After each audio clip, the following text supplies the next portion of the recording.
three-eyed king has long awaited this moment, the hour of which his destiny is at last unveiled.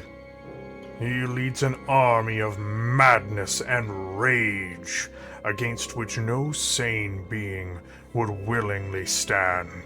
Perhaps I am not sane, as I will fight one last time, not for victory, but for survival.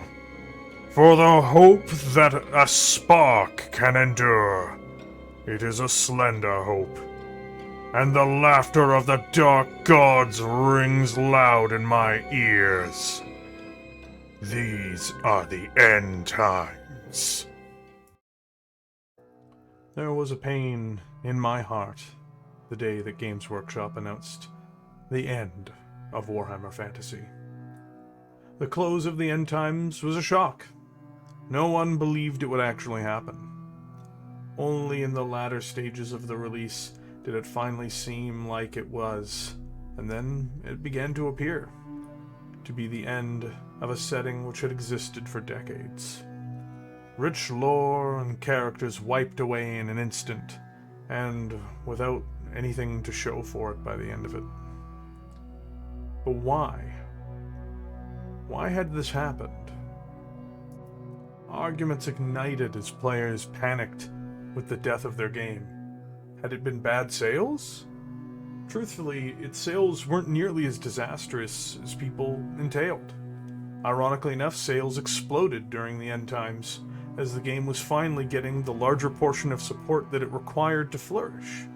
So what was the catalyst behind all of this? The truth is, the death of Warhammer Fantasy came about due to copyright issues. Games Workshop lost significant portions of a lawsuit against Chapter House Studios, which created third-party bits for Games Workshop products, mostly for unsupported models. The company came to realize that indeed, they didn't own elves, dwarves, most of the things about the Empire, and certainly nothing about the pike and shot era of Germany and the surrounding countries. And they certainly didn't own orcs and goblins. They didn't own demons or Vikings or anything else. And because they didn't own any of these things, it meant that other companies could produce these things with near impunity, whether that be dwarves or elves or almost anything from Warhammer Fantasy. Fantasy did have problems, but it never lost money, at least not as how a normal person would perceive the loss of money. So, while they rebranded Warhammer 40,000, turning Eldar into Eldari, and turning the Tau into the Ta'au, as well as various other changes, they took a new approach to Warhammer Fantasy. The copyright issues were just too deeply ingrained into it. Why try to rebrand and change everything in a system with already underlying problems, when you could just start something fresh and new? This video doesn't exist to attack the world of Age of Sigmar, though my feelings on it are very public. It itself now has many of the same problems Fantasy had not too long ago, barring copyright problems, ironically. This setting was created because they wanted to own the artistic license, names, and general designs of the things within it. That is why it is there. That is why it was made. The story and the world are afterthoughts, and sadly, this may be one of the reasons why it can't retain players anytime there is a hiccup in the rules. That, however, didn't change anything, because it had happened. The world ended, and it was killed as a property. Games Workshop abolished much of the range, and the most copyright-friendly assets remaining were absorbed into the new setting. It was the end of all things. All that remained was letting the contracts related to Warhammer Fantasy's intellectual property be fulfilled, and then they would slip from memory, and the new setting would take its place. Only this did not happen. Certainly not, at least, from the vengeful players of Warhammer Fantasy, most of whom moved on, or they marched into other games of various types, or they continued to play the original game in private. They were left homeless, or without a place to go in many respects, and a new set of players evolved to play the new setting. A few transitioned to Age of Sigmar, certainly, though in truth these numbers were never very large. Age of Sigmar's own fans fluctuate, and while they did see tremendous growth in 2nd edition, near its end and throughout 3rd edition, there has been a noticeable and very real decline in interaction and sales. All the while, lingering in the background, behind this area of mixed results, lingers the ghost of the past. But more so than any group of players who were disgruntled keeping the flame alive, Fantasy didn't vanish, because it simply put, the remaining contracts which Games Workshop had established for their license had been very successful. One of those was held by Fat Shark, who produced the very well-received game Vermintide, and the other, and far more importantly, was a game which exploded in a way Games Workshop itself hadn't anticipated. That would be Creative Assembly's Warhammer Total War. The marriage of the two systems made perfect sense. Total War is a regimental combat game on a grand campaign map. Warhammer Fantasy Battle is a regimental combat game as well, and both Games Workshop and Creative Assembly are British organizations. The combination worked, and while there was turmoil at Games Workshop, there was productivity at Creative Assembly. The first game landed and hit the ground running, and became a very big success. The Empire, Orcs, Vampire Counts, and Dwarves were the first out the gate, with others that would follow in DLC form as well as in follow-up games. But the success was the key part that kept the enterprise going. Creative Assembly and Games Workshop, as these titles were released, worked on revamping the artwork and assets for some of the dated fantasy lineup, and filled out rosters which had never existed up until this point. Rosters such as the Vampire Coast, Cathay, and Kislev were nearly completely developed in collaboration during this time. And huge appearance updates for the Empire, Orcs and Goblins, and almost every other faction in the game were done as well during this partnership. It was a massive undertaking for both organizations and the people involved, and that, more than anything, shows through in these lovingly crafted games. Unsurprisingly, tens of millions of copies were sold to old players, and what's most important of all, a new audience. Any and all companies crave this. New audiences, new people on the horizon coming to join in on their products. New consumers are what any and all businesses desire above all else.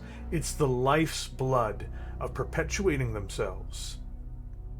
It's the life's blood of all businesses, and such huge reach is incredibly important for a company like Games Workshop, which often struggles to reach new audiences on its own. Its marketing their partners literally paid them for.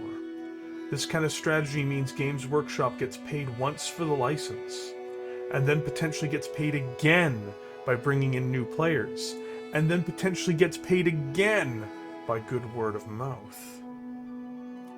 In a word, it's a dream. A beautiful dream which, to be fair, they didn't entirely expect to have. Only once it materialized did they realize the scale of their mistake. Games Workshop had seen this before, too. Dawn of War and Dawn of War 2 were major entry points for huge swathes of their business, and were responsible for years of expansion of the company's player and consumer base. It offered 40K to new players, which Games Workshop had products ready and waiting for. This success, however, was not replicated with Warhammer Total War, and the answers to that were obvious. First of all, there were no Warhammer Fantasy products anymore, or supported game for these players to enjoy. A dedicated attempt was given to try to feed them to Warhammer Age of Sigmar, which was, to put it gently, an abysmal failure. Instances of managers and staff having to tell players coming to look for Warhammer Fantasy that the game didn't exist anymore and that they should try the new game resulted in varying degrees of hilarity, failure, and permeated the community and social media. Second, anything that they did hear about how Games Workshop murdered the new franchise they'd come to love did not exactly endear them to continuing to support certain elements of the product. Of the millions of copies of Dawn of War sold, Games Workshop acquired thousands upon thousands upon thousands of new clients. Of the tens of millions of copies of Warhammer Total War sold, they've acquired almost none. This was a marketing failure on a scale barely understood by most. It was so bad, in fact, especially with the other system beginning to struggle, that something had to be done, copyright issues or not. Warhammer the Old World was announced due to this, to try to capture the old player base that had been lost, and to have a product available for those who had indulged in the Warhammer Total War series. We know a few things about it as well. It will be a regimental combat game with 28mm scale, and it'll take parts of previous editions and mold them into one newer, supposedly perfected edition. Old models will be compatible as well. We don't know how much of it will be plastic. We don't know when it'll be released. We don't know which armies will be the starting armies, though many have guessed and some have even bet. There are still many unknowns, except for one, that Warhammer, the Old World, is coming. The real story, though, behind all of this, is that the only reason that this game is coming back, the only reason it is digging itself out of the shallow grave it was left in, is due to the success of Warhammer Total War, and the realization on behalf of Games Workshop that they threw out a system and a franchise which now would have yielded them a staggering amount of wealth and growth, and vastly more money than what had been put in its place.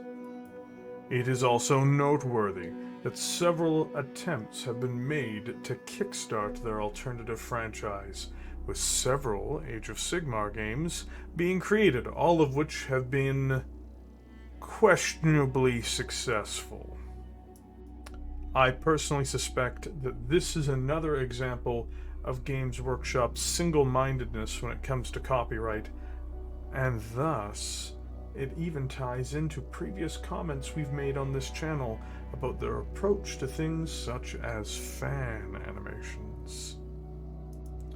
I think we owe Creative Assembly something very precious.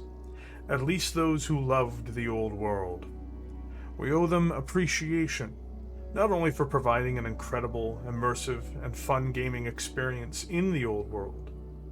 We unironically owe them appreciation for saving the old world and bringing it back from the dead.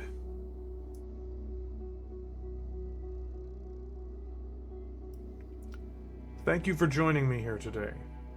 If you enjoyed this video, please consider liking it and subscribing to the channel. We'd also like to hear your thoughts in the comments section below. This channel also runs live streams every single day, and we'd be happy to see you there as well. With that in mind, may you enjoy the rest of your day, and enjoy the launch of Warhammer Total War 3.